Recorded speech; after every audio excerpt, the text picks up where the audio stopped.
Alors nous allons voir maintenant un petit peu plus sur l'examen en lui-même, COVID 2019 Foundation, en quoi ça consiste. Alors c'est un examen, effectivement, une certification qui est à votre portée. Il faut bien sûr bien suivre le cours avec assiduité, faire ses petites révisions, faire ses petites notes. Il y aura des quiz. Quand vous serez prêt, vous le saurez par rapport à votre score sur les quiz. Alors, les caractéristiques de cette certification, 75 questions, donc en QCM. Vous n'avez pas droit à vos notes par contre à l'examen, donc il faut quand même bien tout mémoriser.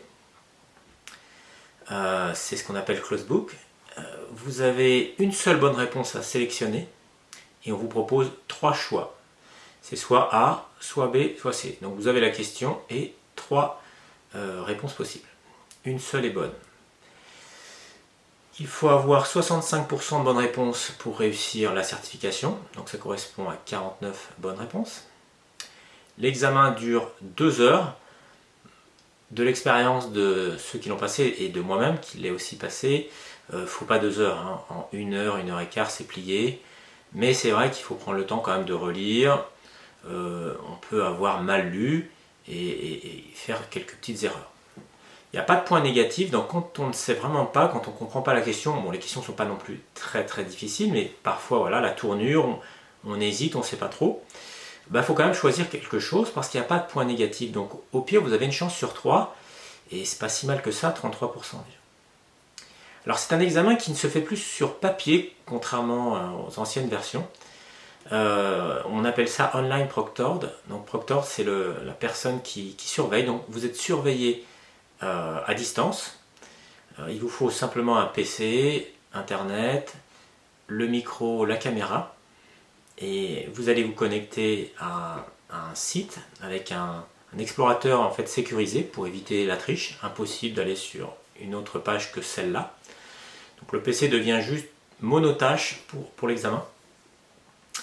Et une personne à distance surveille tous les gens qui passent et vérifie que vos yeux sont quand même régulièrement sur l'écran et pas à regarder ailleurs, à droite, à gauche, fouiller les tiroirs qu'on ouvre. Donc au début il y a une petite procédure qui sert à vérifier que vous avez bien rien sur la table. Donc il faut pas de feuille de brouillon, rien du tout. Le téléphone il faut le mettre loin. Il vérifie voilà, qu'il n'y a pas d'anti-sèche. Donc là-dessus c'est quand même bien fait. Et pareil, voilà, il vérifie que vous n'avez pas d'oreillette, que vous ne communiquez pas. Donc vous n'avez pas le droit d'être dans une pièce où il y a d'autres personnes. Vous n'avez pas le droit de laisser rentrer des gens dans la pièce où vous êtes. Donc il faut se trouver quand même un petit coin au calme. Vous n'avez pas le droit de sortir, donc il n'y a pas de pause. Vous ne pouvez pas sortir, vous ne pouvez pas arrêter l'examen.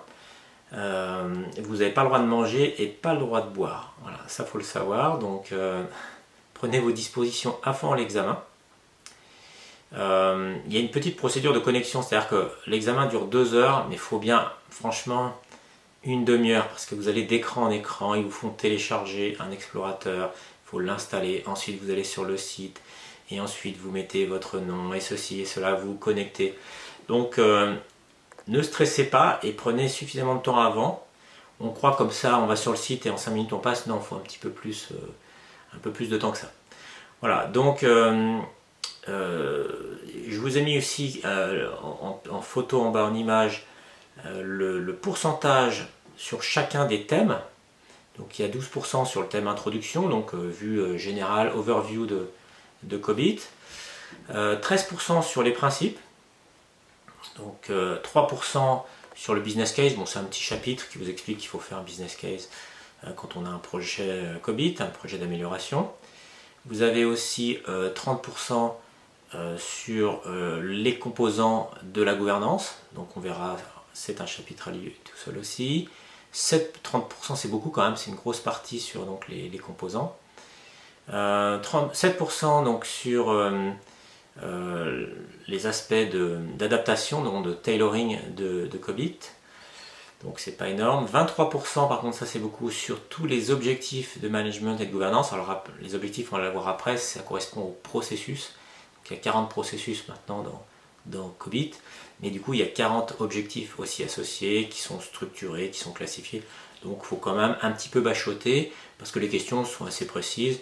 Le bon sens bien sûr ça aide, hein, mais disons que pour avoir un très bon score, il faut quand même bien connaître son cours. 8% sur l'implémentation, donc ça correspond à la roue d'amélioration qu'on verra plutôt à la fin. C'est pas énorme, mais il y a quand même quelques questions, il ne faut pas les négliger. Et puis 4% sur les aspects management de la performance. Voilà, donc oui, il n'y a pas d'impasse, vous êtes questionné sur tout le cours, et ce cours porte bien exactement sur ces questions-là. Voilà, il n'y a plus qu'à commencer maintenant. A tout de suite.